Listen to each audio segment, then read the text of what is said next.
My name is Severina McGill and I teach at Jindal Global Law School. This module is for the E-Pathshala UGC.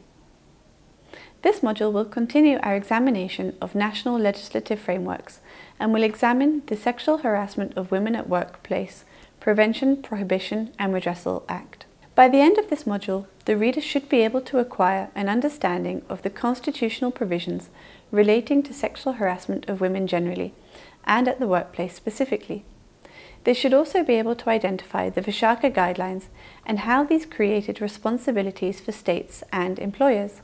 We will also identify the important provisions of the Sexual Harassment of Women in the Workplace Prohibition, Prevention and Redressal Act from 2013. This module will enable the reader to critically understand and analyse certain contentious questions pertaining to sexual harassment in contemporary India. The right to life is guaranteed under Article 21 of the Constitution of India. The scope of Article 21 has been expanded over the years, and it unequivocally interprets the right to life to be a right to life with dignity. The fundamental right to perform any occupation, trade or profession under the Constitution of India is dependent upon the availability of safe working environments. Further, the right to gender equality encompasses protections against harassment of women at the workplace, which can also violate women's rights to life and liberty and correspondingly the right to work with dignity. Moreover, the Convention on the Elimination of All Forms of Discrimination Against Women, CEDAW, to which India is a state party, recognises the right to work as an inalienable right of all human beings and requires all state parties to take appropriate measures to eliminate discrimination against women in the field of employment. This is in order to ensure equality between men and women. Today, a large portion of the workforce is constituted of women. There has been a need to facilitate a safe and enabling working environment for women, and for this purpose, the Sexual Harassment of Women at Workplace Prevention, Prohibition and Redressal Act from 2013, hereinafter the 2013 Act or the Sexual Harassment Act, was passed. The passing of this Act was not a simple act of the legislature and Parliament. The journey has been one of hardship and perseverance. The present status of the protection against sexual harassment which the law provides is primarily by way of constitutional guarantees, criminal law provisions and the 2013 Act. Legal protections may also be found in international human rights law. However, as India is not a state party to the optional protocols that establish an individual complaints hearing mechanism, the mechanisms are unavailable as a form of redress. This module will give an introduction to the issues pertaining to sexual harassment in India. It will give a historical overview of the development from the Vishaka Guidelines to the 2013 Act. The module will also delve into key provisions in the 2013 Act and proceed to discuss significant developments since this Act has come into force. A world without consequences causes escalation of criminal activities and criminal behaviour. Staring, lewd remarks and touching have all become a part of a woman's everyday life in India. Women have chosen to ignore and dismiss these incidents as routine so that they may go on with their life. These instances also permeate the working life of women. India seems to have a long-standing tryst with sexual harassment. Though the term sexual harassment at the workplace may be said to have come into popular usage very recently, the issue has existed as long as people have been trying to work. The issue of sexual harassment at the workplace may affect both men and women. However, in India, the law only pertains to women. The Indian National Bar Association, or INBA, recently undertook a survey of 6,047 male and female participants. The survey reported that 38% of the participants had faced harassment at the workplace and 69% did not complain about it. There are several reasons why sexual harassment goes unreported. Women may fear ridicule, further harassment, a lack of support in ensuring cases are investigated, and in extreme cases, the loss of her job. One such example is of a case pertaining to Air India. In 2012, an employee working at a restaurant at the Indira Gandhi International Airport in New Delhi filed a case against a senior Air India official, accusing him of sexually harassing her. The employee worked with a firm to which Air India had outsourced work. The woman said the official showed her pornography clips, nude photos, and made physical advances towards her. Whilst the police launched a probe into the case, the woman said her complaint to the Assistant General Manager at Air India was ignored. When she complained to the Assistant General Manager, they said she should take a 15-day break and that she would be given a job at a different department. When she went back to work, the security staff refused to let her into the airport. She says her job was terminated because she had complained against a higher official. The woman's testimony demonstrates a significant social barrier that prevents effective reporting. The following section explains the historical overview with constitutional provisions and case laws. Part 3 of the Constitution of India guarantees certain fundamental rights to all Indian citizens. Some of these rights are guaranteed to every human being, regardless of whether they have citizenship. A number of these rights may be relied upon to promote the elimination of sexual harassment at the workplace.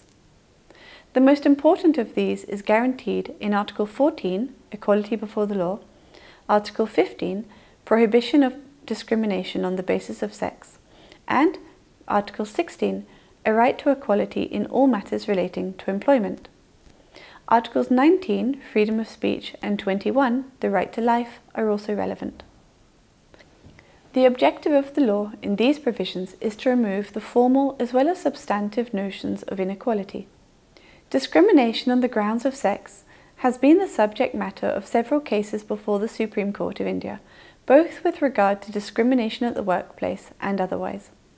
In 1996, the Supreme Court held in C. Masilami Mudaliar versus the Idol of Swaminathaswamy Tirikoil that every woman is entitled to the elimination of gender obstacles and discrimination.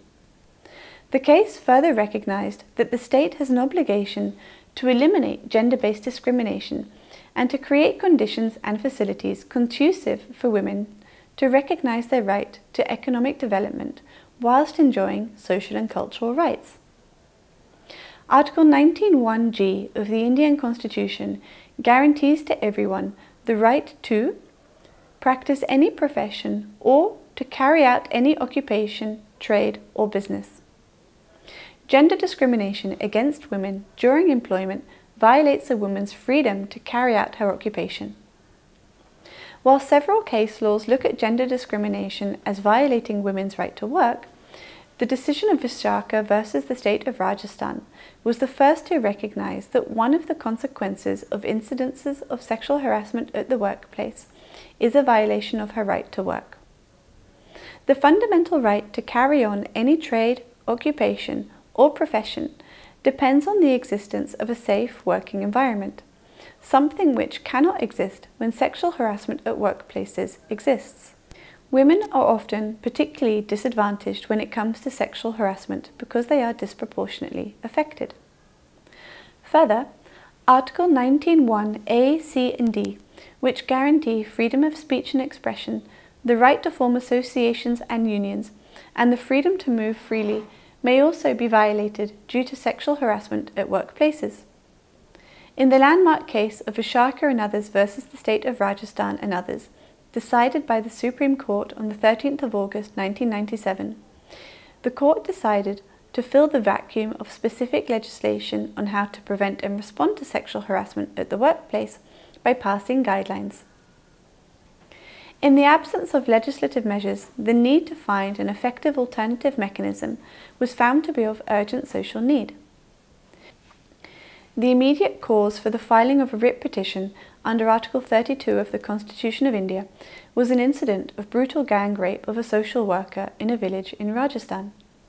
The petition was brought as a class action by social activists and NGOs with the aim of focusing attention towards the societal aberration and assisting in finding a suitable method for the realization of a true concept of gender equality and to prevent sexual harassment of working women in all places through judicial process to fill the vacuum of existing legislation.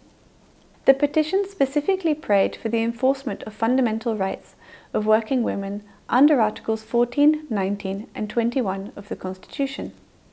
It was stated that such incidents result in a violation of a woman's fundamental right under Article 19(1)(g) to practice any profession or to carry out any occupation, trade or business. In view of the above, and in absence of enacted laws to provide for the effective enforcement of the basic human right of gender equality and the guarantee against sexual harassment and abuse, particularly at workplaces, the Supreme Court gave guidelines and norms to be observed at all workplaces or institutions until a proper legislation was enacted for the same purpose. These guidelines came to be known as the Vishaka Guidelines. The guidelines and norms created as part of the Vishaka judgment drew from the definition of human rights as under Section 2D of the Protection of Human Rights Act 1993.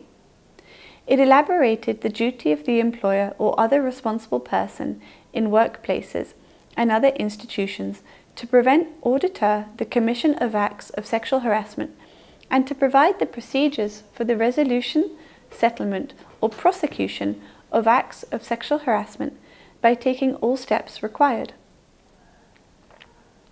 The Act defines sexual harassment as, for the purpose of this, sexual harassment includes such unwelcome, sexually determined behaviour, whether directly or by implication, as physical contact and advances, a demand or request for sexual favours, sexually coloured remarks, the showing of pornography, and any other physical, verbal, or non-verbal conduct of a sexual nature which is unwelcome.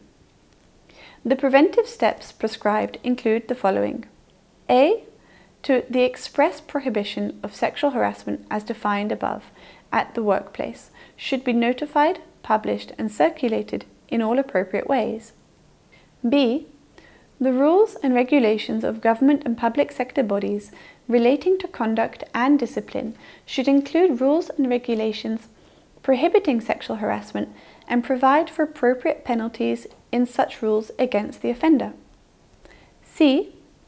As regards private employers, steps should be taken to include the aforesaid prohibitions in the standing orders under the Industrial Employment Standing Orders Act from 1946. D.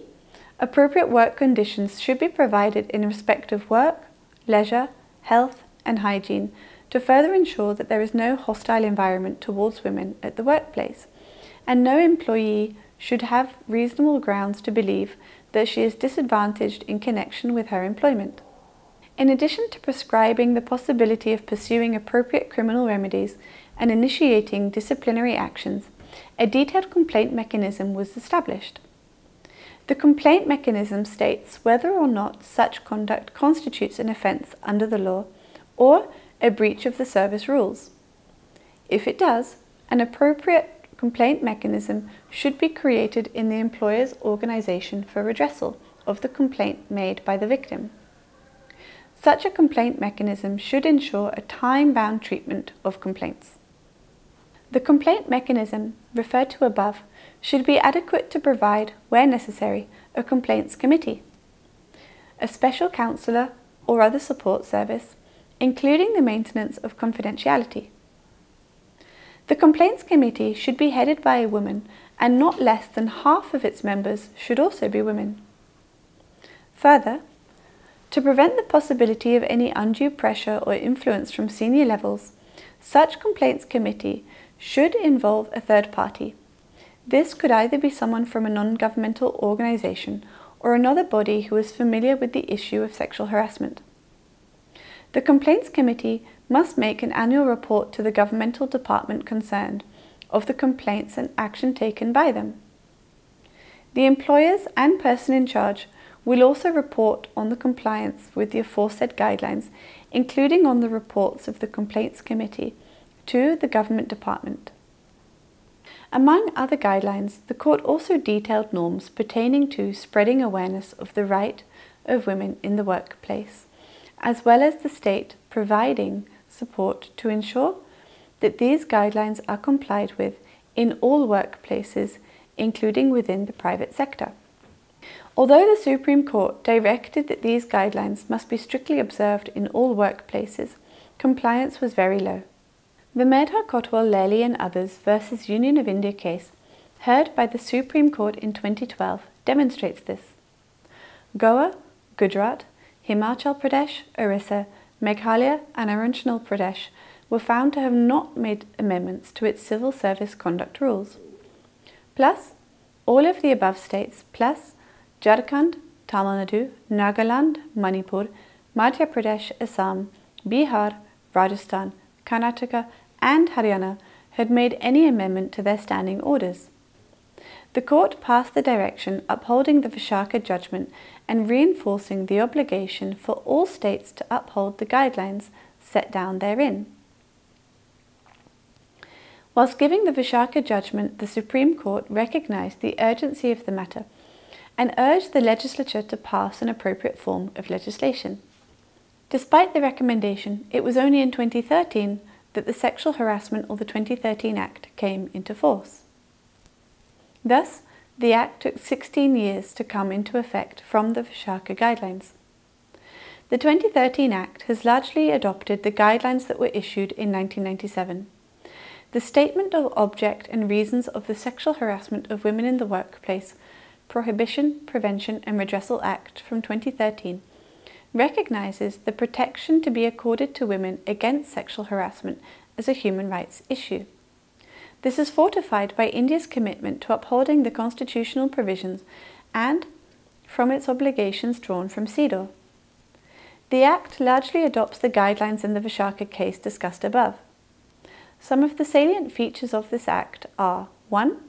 It recognises the responsibility of the employer to prevent and prohibit sexual harassment in the workplace. 2. It calls for the constitution of an internal complaints committee within an office or institution or branch or of any organisation having at least 10 employees. If there are less than 10 employees, then such a complaint can be made to the local complaint committee, which is set up at the district level by the government. 3. There is a penalty prescribed for non-compliance with the provisions of the Act, which may extend to a fine of Rs 50,000. The ambit of the 2013 Act is very wide. The following is the constitution of the ICC. The Internal Complaints Committee must have a presiding officer. The presiding officer must be a woman employed at a senior level within the workplace from amongst employees. There must be not less than 2 members from amongst employees, preferably committed to the cause of women or who have had experience in social work or have legal knowledge. An external member or someone from an NGO should also be present. This applies to the organised and unorganised sector. Some of the well-defined terms used in the Act are the definition of sexual harassment as given, which is in line with the Supreme Court's definition within Vishaka. This was discussed above. An employee means a person employed or a workplace for. An employee means any person employed at a workplace for any work on regular, temporary, ad hoc or daily wage basis, either directly or through an agent, including a contractor, with or without the knowledge of the principal employer, whether for remuneration or not, or working on a voluntary basis or otherwise. Whether the term of employment is expressed or implied and includes a co-worker, a contract worker, a probationer, a trainee, an apprentice, or anyone called by any similar name. An employer is also recognised as the head of any department of organisation, undertaking, establishment, enterprise, institution or office, or unit of such an other officer as the appropriate government or local authority, as the case may be, may specify. Any workplace not covered under the subclause 1 and any person responsible for the management, supervision and control of the workplace is also included. Despite the 2013 Act being so recent and having had so long to evolve before being enacted, it has significant shortcomings. The Act imposes a time limit upon the filing of a sexual harassment complaint. This is something that neither Vishaka nor any other case has discussed. Whilst the period to report within is 90 days, there doesn't appear to be any reason that justifies this short and arbitrary limitation. Additionally, the statute provides for the setting up of a conciliation mechanism by the very same body which, if the mechanism fails, is to be responsible for adjudicating the issue. The Civil Procedure Code clearly provides for a conciliation setup in general to be coordinated by a body separate from that of an adjudicating body. The Justice Verma Committee had made several strong suggestions against this in their report. Another provision which has also been tagged by the Verma Committee in its report is the provision for punishing those filing false and malicious complaints.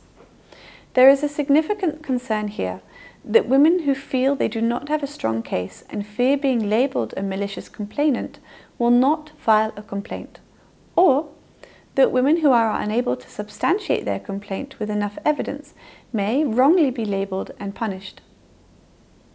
Another strong criticism of the existing law is that it fails to create or provide for adequate compensation for a woman who has been a victim of sexual harassment. Whilst conditions have been enumerated that must be taken into account whilst deciding compensation, there is very little that falls upon the offender's role in compensating the victim. Also, since the Act states that compensation must be decided according to the income and financial position of the victim, there have been questions raised as to whether the lower paid employees will be compensated lesser for the same act of sexual harassment compared to higher income earning employees. This indirectly shifts a higher level of vulnerability onto them. In another matter of the punishment itself, critics have pointed out that the Act is very vague about the quantum of punishment, leaving significant room for interpretation and inconsistency. Further, the Act only relates to employment relationships, leaving behind a whole set of scenarios in a workplace setup, which should also ideally be covered. The fact that the Act is not gender neutral has further broadened the gap between men and women and has completely failed to recognise the existence of sexual harassment against non-heterosexual persons or transgenders as a tool for oppression, intimidation and violence.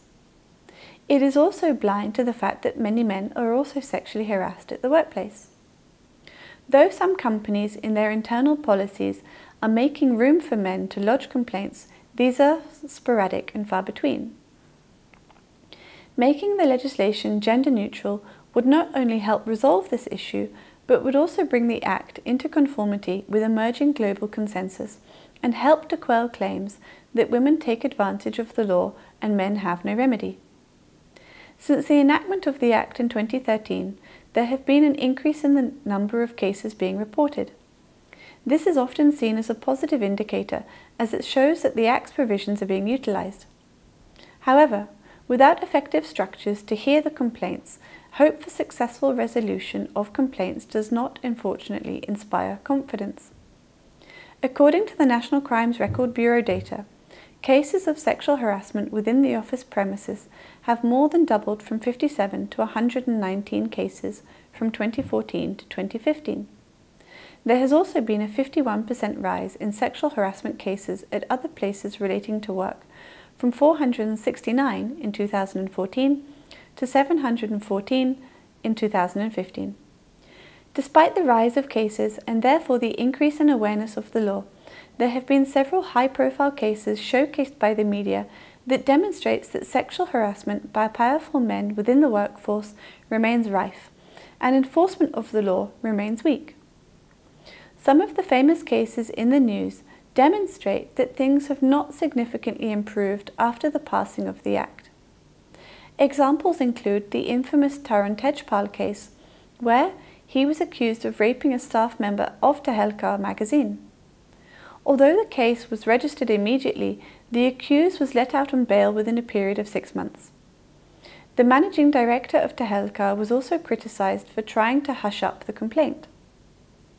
The case of A.K. Ganguly was also a huge blow to the judiciary.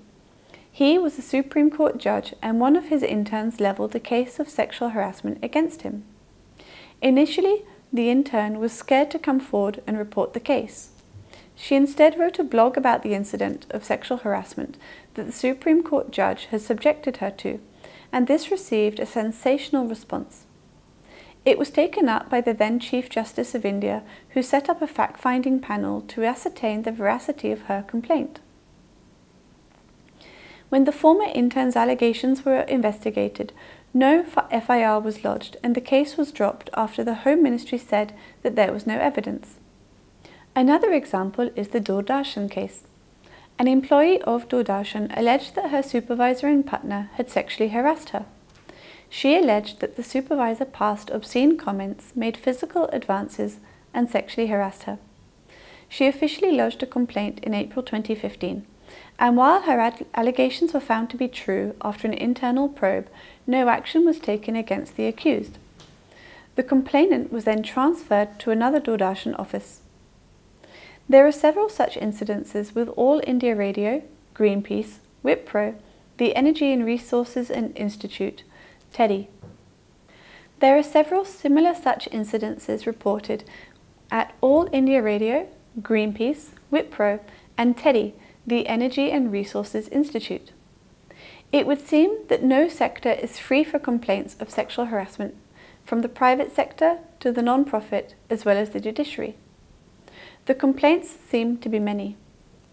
Further, in terms of legislative changes, it was seen that, in addition to the enactment of the 2013 Act, the Criminal Amendment Act 2013 introduced sections 354A to D to the IPC. 354A being sexual harassment, 354C being voyeurism, and 354D being stalking. The Protection of Children from Sexual Offences Act also speaks of sexual harassment of a child. The Supreme Court of India has also taken steps to introduce the Gender Sensitisation and Sexual Harassment of Women at the Supreme Court of India, Prevention, Prohibition and Redressal Regulations from 2013. And the Women and Child Development Ministry has launched an online platform to enable women employees of the central government to file complaints related to sexual harassment at the workplace. This module concludes that a significant benefit of the 2013 Act has been that people are now talking about sexual harassment at the workplace much more than ever before, and women are feeling more comfortable and better empowered to demand workplace protection and accountability for their safety from their employers. Many organisations are undertaking trainings and writing internal manuals and establishing committees to try and ensure effective implementation of the legislation. They are also trying to make sure that the provisions are accessible to their employees. However, the efficiency and effectiveness of these committees is a significant question if the future full and effective implementation remains piecemeal and stigma and victim blaming continue to surround sexual harassment. Overcoming these and combating patriarchal attitudes which undermine effective implementation at all levels must now be the site of future efforts to uphold the rights to dignity and equality for women in the workplace. This module is now complete. Thank you.